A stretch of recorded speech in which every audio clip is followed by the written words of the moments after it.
Amen. Dushimira Imana cyane yaturinde twese ikaba yemeye ko tugera ku masaha y'igitondo cyo mu minsi 7 tugihumeka mwuka wazima.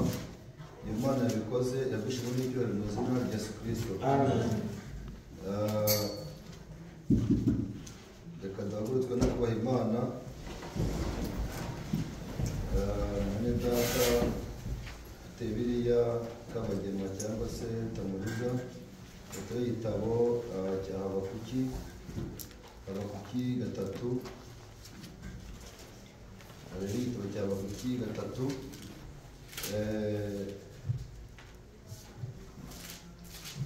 Habakuki igitabo cya 3:19. Nanjye ndasoma Yesaya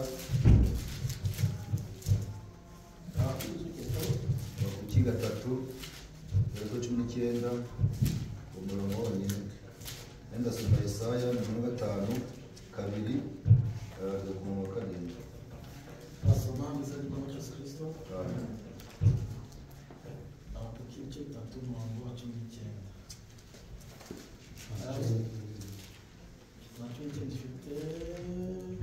Aravuga ati Uwiteka Yehova niwe mbaraga zanjye, ibirenge byanjye abihindura iby'imbarakazi, kandi azananiza ahegereye hanjye. Yesu aravuga umurongo neza usomye. Uwiteka Yehova niwe mbaraga zanjye, ibirenge byanjye abihindura iby'imbarakazi, kandi azanambagiza ahirengeye hanjye. Amen. Amen. 5:2 nzakujya imbere ahataringaniye maringanize, nzamenagura inzugi z'imiringa n'ibihindizo by'ibyuma, nzabicamo kabiri, nzaguha ubutunzi buri mu mwijima n'ibintu bihishwe ahantu hiherereye, kugira ngo umenye ko ari njye Uwiteka uguhamagara mu izina ryawe. Ni njyewe Mana y'Isirayeli, kubw'umugaragu wanjye Yakobo Isirayeli natoranije, nguhamagaye mu izina ryawe, guhimba izina nubwo utigeze kumenya. Ni njye Uwiteka, nta yindi Mana ihwanye ibaho itari njye. Nzagukegeza nubwo utigeze kumenya, kugira ngo uhereye iburasirazuba ukageza iburengerazuba bamenye ko ari nta wundi ubaho. Ni njye urema umucyo n'umwijima, nkazana amahoro mu izina rya Yesu Kristo. Amen. Amen. Turicara. Niba data Kabagema musengesho rigufi asenge kugira ijambo tugiye kumva mu izina rya Yesu Kristo. Amen. Uwera w'Isirayeli, Mana ushobora byose, urakoze kubwo uburinzi bwawe bukomeye warinze bene data na bashiki bacu, uturindira mu gicucu cy'urupfu, none twemere ko tugira mu nzu yawe, izina ryawe ry'icyubahiro. Amen. Amagambo asomwe ndakwinginze kugira ngo buri umwe wese umuvaniremo umugabane we, uwaje kugana Nyagasani ntihagire n'umwe wasohoka atahanye ubusa, ahubwo buri umwe wese atahe abonye ukuboko kwawe. Byose tugusabye mu izina rya Yesu Kristo. Amen. Twongeye kubasuhuza mu izina rya Yesu Kristo tuvuga tuti shalom shalom. Amen. Amahoro y'Imana abe muri mwe, amahoro y'Imana abe muri Uwiteka yishimira. Amen. Amen. Twishimiye rero ko Imana yabarinze mwese, ikaba yabarinze kino cyumweru cyose gishize, kuko kwa mbere iminsi 7 twari ahantu turi ku magambo meza atubwira ati kwizera biva guhishurirwa. Urya kwizera amagambo y'Imana ni uguhishurirwa koko. Twaganira amagambo mu buryo butandukanye, kwavanga igicuku kinyurwa n'ibiganiro, kandi buryo abantu bagenda mu rugendo kugira ngo bataza kugira umunaniro cyangwa bakaza kumva bihebye, bagenda baganira. Iyo bagenda baganira burya urugendo barusoza amahoro kandi bameze neza nta n'imvune. Reka twiyakire rero imbere y'Imana, twishimiye ko tubona muri data Kabagema uyu munsi. Ndibaza kuva yagiye no bwa mbere yaza gufatanya natwe muri Sunday School cyangwa mu ishuri ryo mbere iminsi 7. Situmwishimiye tumuhaye karibu n'ikaze kugira ngo abari natwe yumva amahoro. Ese hagutse ubundi akabasuhuza akabagira gutya. Abari bamuzi Byumba n'abatari bamuzi mwese rero mwarimu wacu muri Sunday School tumuhaye karibu.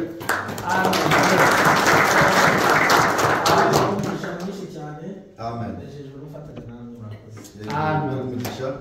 Iyi rero ni umuvandimwe wacu, ni umwarimu wacu kuvana mbere hose turi Byumba Sunday School baramuzi, ari abakuru n'abato, nawe ni intwari, ni inkotanyi mu rugamba. Reka rero yifatanye natwe, nawe twifatanije nawe kugira ngo uyu munsi Imana itugenderera twese ibashe kuduhereza ibyo kurya bikwiriye. Amen. Amen. Amen. Imana mugisha mu izina Yesu Kristo. Ni ukuri amagambo y'Imana nibwo buzima, kandi amagambo y'Imana nizo mbaraga, amagambo y'Imana nibwo bugingo. Twumvishe ngo ushaka kunesha wese, ushaka kugira ngo abeho neza, nuko yakwemera Imana ikamuri we, nuko yakwemera Imana ikamuyobora, kuko niba ushaka kunesha nta kindi cyagushoboza ni ugusaba imbaraga ziva ku Mana. Wowe ushobora kuba ati ngenda umusore ufite imbaraga zikomeye, ufite imbaraga zishoboye, ariko bika na Mose igihe Mose atagiye kurwana akoresha imbaraga z'umubiri k'Imana yamukuye aho ngaho ikamujyana kajya kumushyira mu kosi kugira ngo abashe kurwana, atarwanisha imbaraga z'umubiri ahubwo arwanisha imbaraga z'umwuka, arwana mu buryo bw'umwuka. Natwe rero hano ntabwo tugora mu buryo bw'umubiri, ntabwo tugoresha imbaraga z'umubiri wongera ngo ndi umusore, wongera ngo ndashoboye, wongera ngo ndakomeye, ahubwo nimba dukeneye kugira ngo turwane kandi tuneshe nuko tugomba gusaba Imana, Imana ikaduhereza imbaraga. Ni ukuvuga ngo ijambo ngiye kubabwira muri iki gitondo, ijambo tugiye kuganira ni ijambo nsabira ngo niba rinkomeje nawe rigukomeze kandi nzafashe muri urugendo. Ijambo rivuga ngo Uwiteka Imana niwe mbaraga zanjye. Amen. Uwiteka Imana niwe mbaraga zanjye. Ese nawe ni imbaraga zawe? Hariya muri Habakuki yadusomeye ati Uwiteka Yehova nyine, uwo Yehova niwe Mana. Amen. Hariya muri Habakuki tugereza ku kibavuze ngo ni Habakuki. Umugaragu w'Imana Habakuki abyitegereje neza aravuga ati naho imitini itatoha, inzabibu ngo zere, ngo bahinge beze, ngo imyaka ibeho, intama zibe nyinshi mu biraro, mbega agira ubutunzi bwinshi. We aravuga ati nayo byose bitabaho, nayo byose byashira, abantu bagahingira ubusa, abantu bagakorera ubusa, kuko nzi icyo nizeye, kuko nzi ikiri muri njye, kuko mfite Imana yanjye, nta cyambuza kuyishimira. Amen. Nta cyambuza kwishimira agakiza, nta cyambuza kwishimira Imana. Hari abantu hano bazakanezerwa uko ngenda nezerwa kuko nariye neza, ndanezerwa kuko nambaye neza. Ndibuka kera tukiri muri Kongo, ababyeyi benshi bahiga banga kujya gusenga ngo umugabo wanjye natangurira igitenge cyiza ko nabanje guterana. Urumva nuko bajya guterana ko yabonye igitenge, uri kumva agatesha umugabo w'umutwe ugasanga ibintu byacitse, narabona umwambaro mwiza, narabona agakanzu keza, ukunda kwambara akanzu keza n'umukobwa rero ukuntu babona ko wambaye baberewe, yaba yakambara ko gati sava, ugasanga agahimbye izina ngo ni papa arankunda. Urumva ni papa arankunda kuko yambaye agakanzu keza, ubona akabona ntabajya gusenga. Ubwo ugiye gusenga ntabwo ugiye gusenga Imana, ugiye gusenga imyenda kuko wabonye imyambaro, unezerewe wishimye kuko wabonye imyenda. Ariko Habakuki waravuga ati naho ibyo byose ntabwo ari mwambaro, naho amashyi yashira, naho imirimo yarumba bagahingira ubusa, ati nta cyambuza ko nishimira mu Mana, nta cyambuza ko nezererwa agakiza kanjye. Ni ukuvuga ngo umuntu ufite Imana aba afite byose. Reka mbabwire mwabera b'Imana mwe, abakobwa b'Imana, abahungu b'Imana, bene data wacu, niba ushaka kunesha ukaba ushaka kugira ngo ubone neza, emera umwami ayobora ubuzima bwawe. Amen. Emera Imana ikuyobore, ibitekerezo byawe ubishyire hasi, imbaraga zawe wumve ko ari zero, ntacyo zimaze imbere y'Imana. Wumve ko imbaraga zawe hano mu isi ntacyo zivuze, wumve ko ubwenge bwawe ntacyo bumaze, wumve ko Imana itari muri wowe ntacyo uri cyo. Icyo uri cyo cyose uba ufite Imana muri wowe. Amen. Wumve ko ufite Imana muri wowe, kuko iri jambo ndi kubaganiriza ndajya ngo mbabwire turi ku mwisho w'umwaka. Ubu turi tariki 15 z'ukwa 12 turangije umwaka, turawushoje. Ni iki watanze? Bayareba ngo ni iki watanze mwana wa Adamu cyatumye urindwa bigeza aha, menya ko ari ubuntu wagiriwe, ngaho nawe ushima Umwami. Amen. Nawe ujye ushima iyo Mana, uvana mu tariki ya mbere y'ukwezi kwa mbere ukageza mu tariki 15 z'ukwezi kwa 12 turi gusoza umwaka. Narageze mu baganiza amagambo atubwira ukuntu ho gusaba imbabazi. Tugeze ku mwisho w'umwaka, tugeze ku mwisho w'umwaka, abantu benshi bari mu minsi mikuru, hari abantu benshi bagiye, hari abantu benshi bapfuye, hari benshi bari mu bitaro, ariko hori muzima. Ni iki watanze se mwene data? Ni iki watanze mu kiwacu ngurindwe kugeza aho ugeze ubu? Ni imbaraga z'Uwiteka. Amen. Amen. Ni imbaraga z'Imana. Reka mubwire ngo nawakira amagambo yo mu bugingo bwawe, Uwiteka Imana niwe mbaraga zanjye, nawe kubere abe imbaraga zawe. Amen.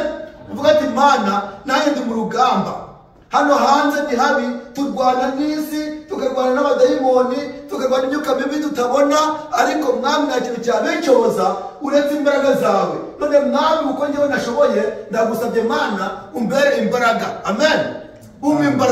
Imbaraga zawe umzime kugira ngo kubasha guhangana n'umwanzi. Amen. Amen. Bashe guhangana n'umwanzi. Ese cyangwa dushobozwa n'iki? Hano hanze uzi ngo ni hano muri Yesaya haravuze ngo ni njye Uwiteka nta yindi mana. Nimba ari Uwiteka nta yindi mana ibaho. Sabe Uwiteka iyo mana iguha imbaraga kugira ngo bashe kunesha.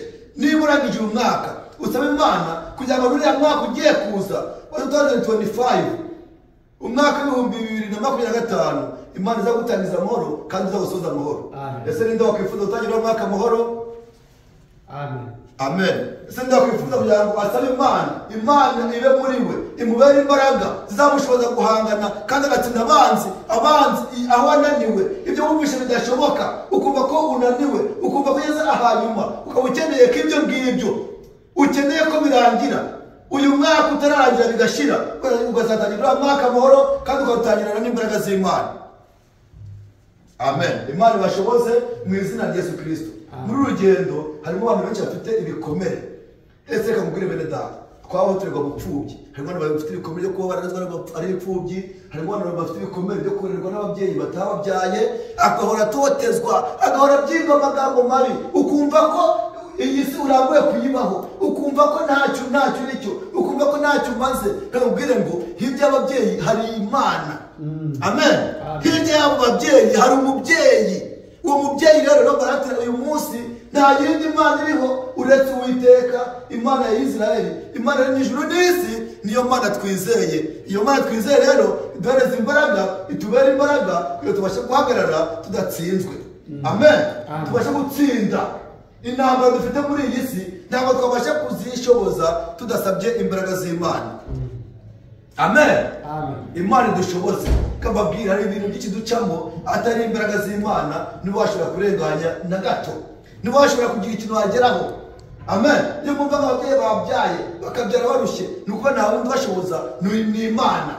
Uko byagenda kose Imana ni Imana yirema, Imana yibeshaho, yaremye ijuru n'isi. Natwe raturemye biravuga ngo turi imirimo, turi amaronko y'imirimo z'Uwiteka.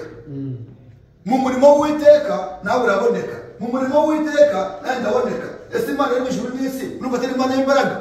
Ese Imana yaremye intare, ikarema idubu, ikarema inyamaswa z'inkazi zose ziba mu mashyamba, abantu bose bazagatinya. Ese murumva Imana idatinyitse?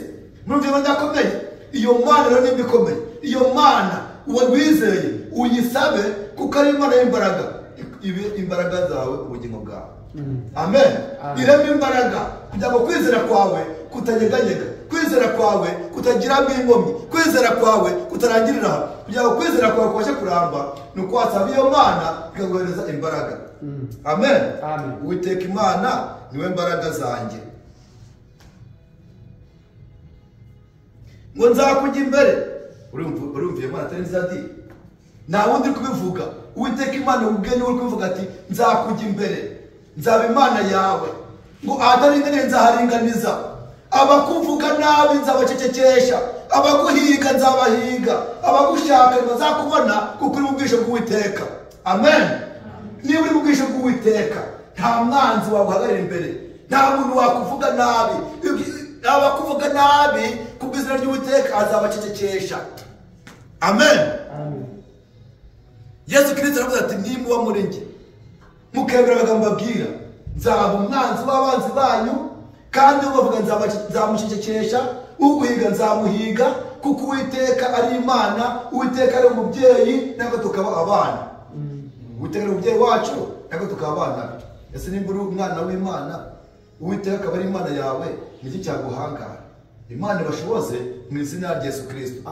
Nashaka mbagariza amagambo make avuga ati, niba turi kurangiza uyu mwaka ukaba ukeneye ko uba umunyembaraga, aho uri hose bakureba umuntu akagutinya akavuga ati umuntu ntasanzwe, emera Uwiteka muri wowe kandi saba Imana imbaraga kugira ngo Uwiteka akubere imbaraga. Amen.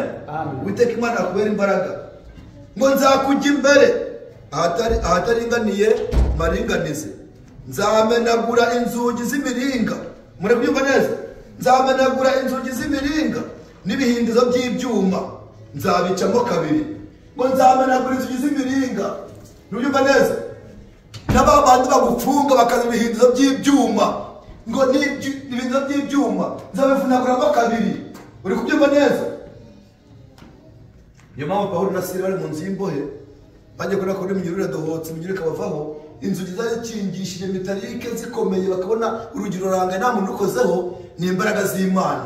Iyo Mana yabohoye Pawulo na Sila, iyo Mana yakinguye inzugi za gereza nta muntu uzikozeho, ni Imana y'imbaraga. Musaba Uwiteka abe imbaraga zawe, usaba Uwiteka akubera imbaraga mu buzima bwawe. Niba ushaka umukobwa mwiza ushimwa n'ababyeyi n'Imana, saba Imana ibe muri wowe, Imana ibe imbaraga zawe zikuyobora mu buzima bwawe bwose. Amen.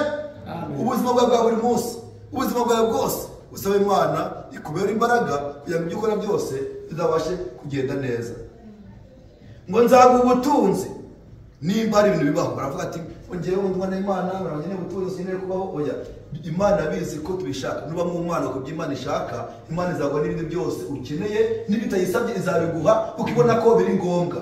Imana itanga ubutunzi, Imana itanga ubukire, ibiri ku isi yose nibye. Niwizera ugakorera Imana, niyo waba uri gukora uzajya ubona Imana iri kongera kubera iki? Kubera wizeye Imana. Aya magambo nshaka kujya turangirizeho, ariko muyumve neza. Kubw'umugaragu wanjye Yakobo Israeli natoranije, Imana yitoranye, naguhamagaye mu izina ryawe, n'amazina yacu Uwiteka arayazi, iratuzi izi n'amazina yacu. Amen. Naguhimbye izina nubwo utigeze kumenya, bazajya kumenya Uwiteka, usobanukirwe izina ry'Uwiteka. Ariko rwo mutigeze kumenya, ngo yabahaye izina ngo ni njye Uwiteka, nta wundi Mana atari njye. Amen. Nta yindi Mana iriho atari Uwiteka, Imana yaremye ijuru n'isi. Nta yindi ihwanye nanjye, ni njye gukanyeza nubwo utigeze kumenya. Amen. Kugira ngo uhereye iburasirazuba ukageza iburengerazuba, bamenye ko ari nta yindi iriho itari njye, ni njye Uwiteka, nta wundi ubaho, ni njye urema umucyo n'umwijima, nkazana amahoro mu isi. Amen. Amen. Natangiye babwira ngo amahoro y'Imana abe muri mwe, amahoro y'Imana abe mu bishimira. Dufite iminota mikeya, dufite akanya gatoya, impamvu mvuga vuba kugira ngo turebe nibura ko iminota yacu yashira hari ibyo tumaze kumva. Hari ibyo mwumvishe se? Ababyumvishe Imana ibahe umugisha. Tugana amagambo meza, amagambo avuga ati Uwiteka Imana niwe mbaraga zanjye, nawe abe imbaraga zawe. Umusabe kugira ngo mu musozo w'umwaka, turi mu kwezi kwa 12 turimo kurangiza uyu mwaka, nawe usabe imbaraga z'Imana, usabe ubuntu bw'Imana, usabe Imana kugira ngo ubashe kuyobora basi uriya mwaka dushoje. Uriya mwaka turi gutangira tuzawutangire amahoro, kandi nawe Imana n'ikidutije ubuzima tuzawusoze amahoro, turi mu mbaraga no mu bushake bw'Uwiteka. Imana umugisha mu izina rya Yesu Kristo, kandi ukomere Imana amashyi.